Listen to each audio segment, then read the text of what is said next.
ती रिकामी करण्याचे आदेश दिले होते। जवळपास 25 लोक त्यातनं रिकामेही केले होते असं मला आयुक्तांनी सांगितलं। पण तरी देखील जो काही कॉन्ट्रॅक्टर आहे त्याच्या लोकांनी तिथे रिपेअरचं काम सुरू ठेवलं आणि त्यानंतर ही घडलेली घटना आहे। त्यामुळे त्यांना बाहेर काढा। भिवंडी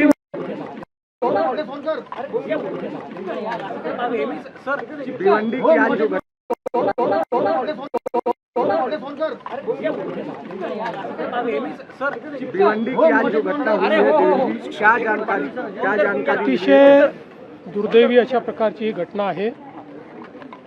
ही इमारत C1 कॅटेगरीची होती। ती रिकामी करण्याचे आदेश दिले होते। जवळपास 25 लोक त्यातनं रिकामेही केले होते असं मला आयुक्तांनी सांगितलं।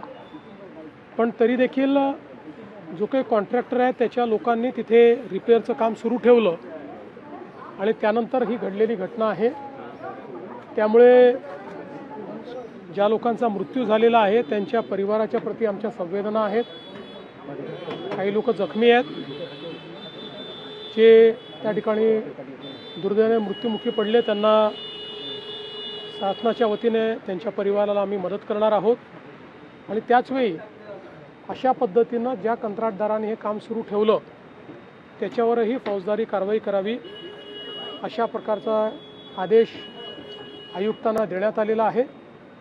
आणि अशा पद्धतीनं C1 कॅटेगरीच्या ज्या बिल्डिंग्स आहेत तिथे जे लोक बाहेर निघत नाहीत त्यांना कसं बाहेर काढता येईल याकरता सक्तीचा प्रयत्न करावा असेही निर्देश देण्यात आले।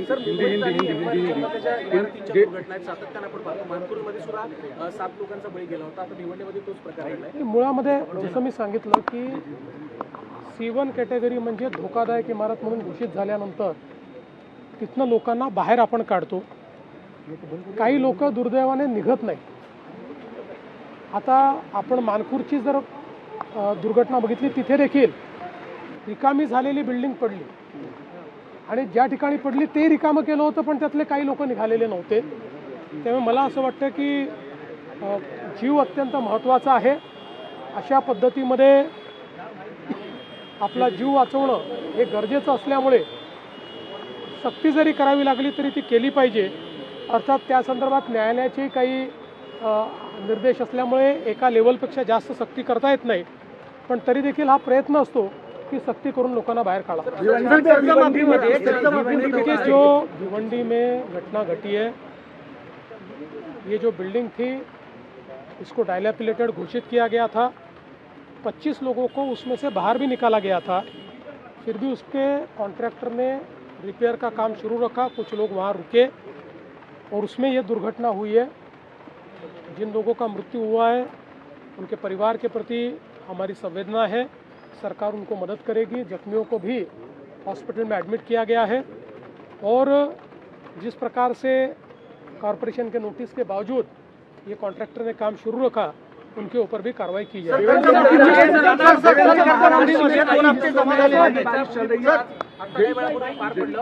तुम्ही 2029 जुलैची डेडलाईन दिली, काय सांगा?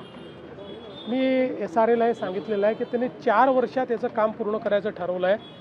पण मी त्यांना डेडलाईन दिली आहे की 3 वर्षामध्ये हे काम त्यांनी पूर्ण केलं पाहिजे। अनेक वर्षापासनं लोकशाहीर साहित्यरत्न अण्णाभाऊ साठे यांचं चिरागनगरचं जे घर आहे तिथे एक मोठं स्मारक व्हावं ही मागणी होती ती आमच्या सरकारने पूर्ण केलेली आहे। अतिशय सुंदर आणि भव्य स्मारक आम्ही तयार करतो।